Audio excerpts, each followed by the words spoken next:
ვარ აბაშის რაიონის მკვიდრი ნათელა ცანავა. როცა ჩემმა შვილმა 1998 წელს გამიყიდა სახკარი, დავრჩი ქუჩაში ყოველგვარი საოჯახო ნივთების გარეშე.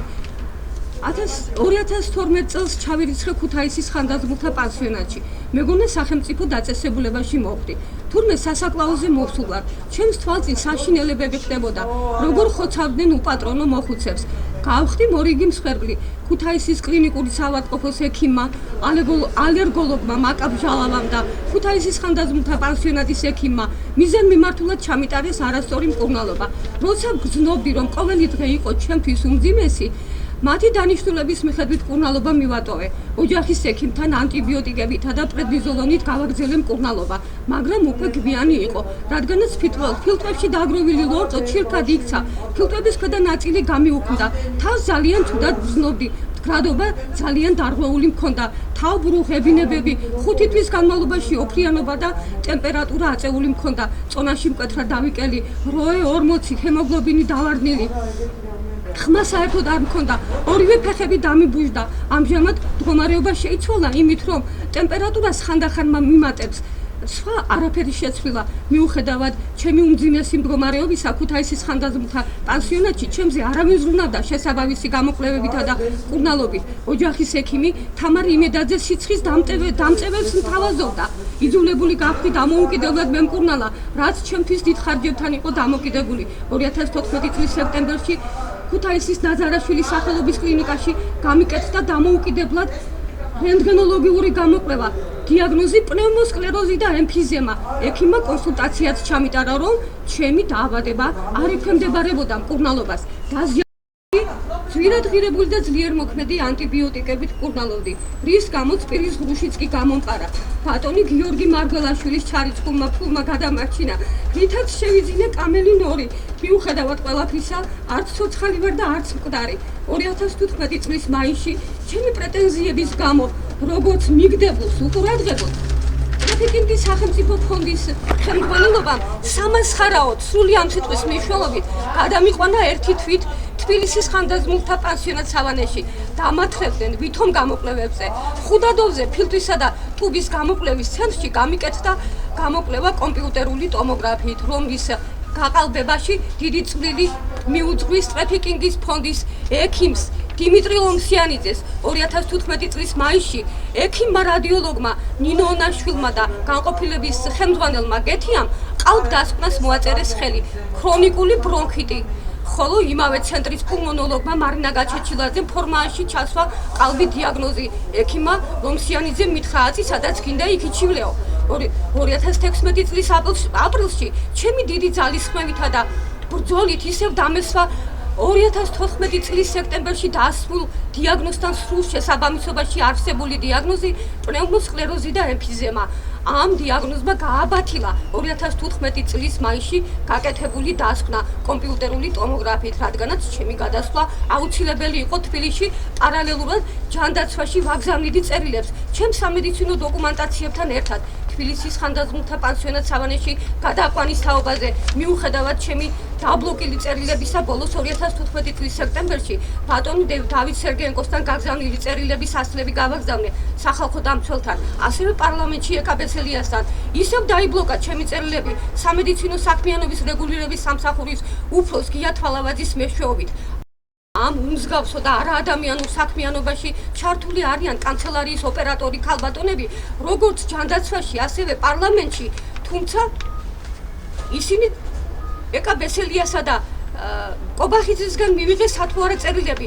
მათი პასუხებიდან ჩანს, როგორ არიან შეკრულები საკანონმდებლო და აღმასრულებელი ორგანოთა მეცვეურნი.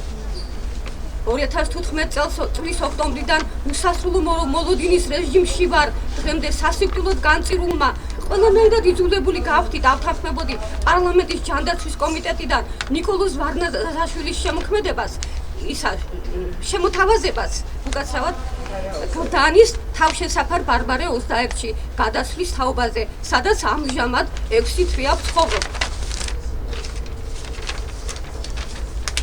მითითებული თავშესაფრის პროგრამაში არ შედის მომსახურეობა, რომელიც არის სავანეში, სადაც ვაპირებდი გადასვლას. არასწორმა მკურნალობამ ისე დამიზიანა გულფილტვი, რომ სიცოცხლის ბოლომდე მჭირდება მკურნალობა და მშრალი კლიმატი, რის საშუალება არა მაქვს თუ არ დამეხმარა სახელმწიფო, სწორედ ამიტომ მინდოდა სავანეში გადასვლა. ამიტომ მინდა მივმართო პაციენტის უფლებების დაცვის ორგანიზაციას, რათა ექსპერტმა გამოიკლიოს ჩემი ჯანმრთელობის მდგომარეობა და მოხდეს შედარება ყალბდოკუმენტაციებთან, თუ საჭირო იქნება იურისტმა გამიყვანოს სასამართლოზე, რის საშუალება მე დამოუკიდებლად არ მომეცა. თან იმდენი გაყალბება და იმედგაცრუება ვიწვნიე, დამოუკიდებლად ვერც გავრისკავ, ისევ გამიყალბებენ და სიკვდილიც მომისწრებს.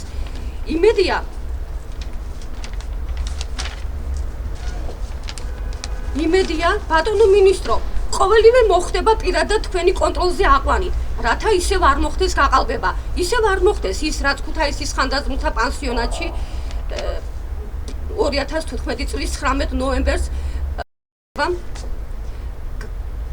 გადაგრეხილი ხელებით მათრიეს მე უმძიმესი ავადმყოფი მოხუცი, მოციმციმე არითმიების შეტევით, ქუთაისის ფსიქიატრიულ კლინიკაში მიმიყვანეს, რათა თქვენი ძვირფასი ჭყალებში და ჩემი თაღლითი ექიმების დანაშაულის კვალი გადაეფარათ. ასეთი ექიმები, ჩემი აზრით, იმსახურებენ საზოგადოებისგან სრულ იზოლაციას. თქვენ მათ ალბათ წარმოაჩენთ მსაჯულებად და მორალისტებად, რატომ აშინებთ მოხუცებს თავიანთი კანონიერი მოთხოვის საფუძველზე ფსიქიატრიულ კლინიკაში მოთავსებით. უპატრონო მოხუცებზე თავდასხმები არის ფულის შოვნის შანსი. ეს იყო ფონდის ხელმძღვანელობის მითითება, ტრაფიკინგის ფონდის ხელმძღვანელობის მითითება.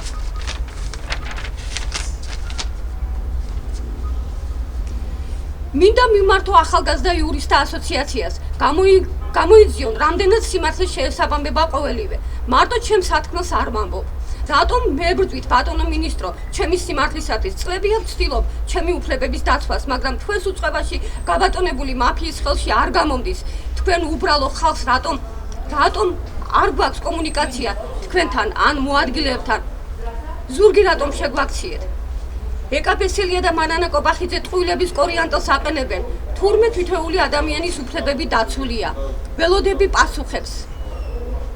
ჩემი განცხადებისა, რომელიც 2015 წლის სექტემბერში 3 განცხადება დავტოვე ჯანდაცვის სამინისტროში. რატომ არიან ტრაფიკინგის სახელმწიფო ფონდის ხელმძღვანელობა თავაშვებულები? რატომ არ ცნობენ ჩვენ მოხუცებს ადამიანებად, თქვენ მათ რატომ ფარველობთ, ბატონო მინისტრო? მიხედეთ იმ უგულო ოპერატორ ქალბატონებს თქვენს უწყებაში, კანცელარიაში, პარლამენტში, რომელიც წერილებს ადრესატამდე არ უშვებენ.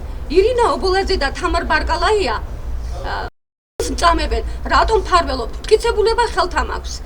რატომ დაიხურა საზოგადოებრივ არხზე გადაცემა კომუნიკატორი? როდის დაიხურა? კომუნიკატორი. სერგი გვარჯალაძეს მიყავდა კომუნიკატორი.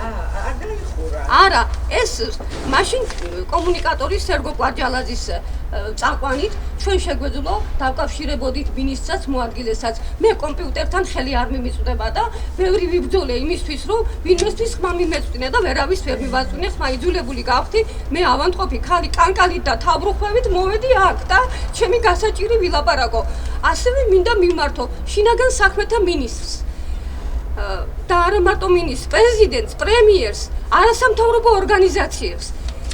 შინაგან საქმეთა სამინისტროში შესულია ჩემი განცხადება და მიიღეთ ზომები კანონით გათვალისწინებული ზომები და არ ჩაფარწყოთ. და რაც შეეხება ჩემი გლდანის თავშესაფარში ყოფნას. მოსვლის დღიდან ვარ დიდი წინღისა და ზეწოლის ქვეშ. შათირიშვილი არ არის მზად ასეთი სამუშაოთვის. მოხუცებს განსაკუთრებული ყურადღება ჭირდება და არა უსაფუძვლო ბრალდებები. 6 თვეა ვიმყოფები მითითებულ თავშეს საფარში. ამ ხნის განმავლობაში ის მე არ მომსალმებია, ჯერ სიმშვიდე არ მგირსებია. შათირიშვილი და მისი ოჯახის წევრები ავადმყოფს და სამკურნალოს მეძახიან. მისი მშობლები მეუბნება, რომ უნდა ვიყო ჩუმად, თორემ ფსიქიატრიულში მომათავსებენ. ეს იგივე მეთოდია, რასაც ქუთაისის ხანდაზმულთა პანსიონატში აკეთებდნენ. 6 თვე ლეჟანკაზე ვიწექი, არც ნორმალური საბანი არ მღირსებია. აქამდე ბევრ რამეზე ვხუჭავდი თვალს, მაგრამ უკვე შეუძლებელია. ოჯახის წევრებთან ერთად მავიწროებს მისი დედის გამო ღამეები არ მძინავს. მინდა მიმართო მაია ბუჩუკურს. რატომ ერთხელ არ იყო ჩვენთან მონიტორინგის ჯგუფი და რატომ არ იქნა შემოწმებული იქაური მდგომარეობა. მე ხელთა მაქვს 2015 წლის 17 სექტემბერს და 18 სექტემბერს ჩაბარებული წერილების ნომრები ჯანდაცვის სამინისტროში მინისტრის სახელზე. მაგრამ პასუხები არც ერთის არ მიმიღია. ეს წერილები ჩაიგდო გია თვალავაძემ ხელთ და წერს მის აბსურდულ წერილში, რომ თქვენი წერილები მოვიდათ ჩემთან და ეს არ არის ჩემი განხილვის საგანიო წერს. მეც ვიცი რომ მისი განხილვის საგანი არ არის. რატომ მოხდა მასთან? რატომ ეხმარებიან თაღლითობაში კანცელარიის ოპერატორი ქალბატონები გია თვალავაძეს. გია თვალავაძემ ეს წერილები გადააგზავნა ტრაფიკინგის ფონდის ხელმძღვანელობასთან და იქ დაიბლოკა ყველაფერი. აი მინდა რომ მიიღოთ ამაზე ზომები ბატონო მინისტრო და მიპასუხოთ ამ წერილებზე, სადაც სავანეში გადასვლას ვითხოვ. და ასევე მეორე წერილი სხვა საკითხს ეხება და მესამე წერილისა ნომერი ეხება პაატა კურტანიძეს, რომელსაც თხოვ მის აფთიაქში შეძენილი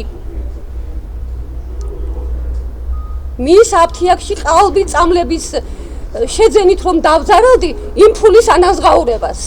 აი ეს სამი ნომერი, რომლითაც მე არ მიპასუხეთ,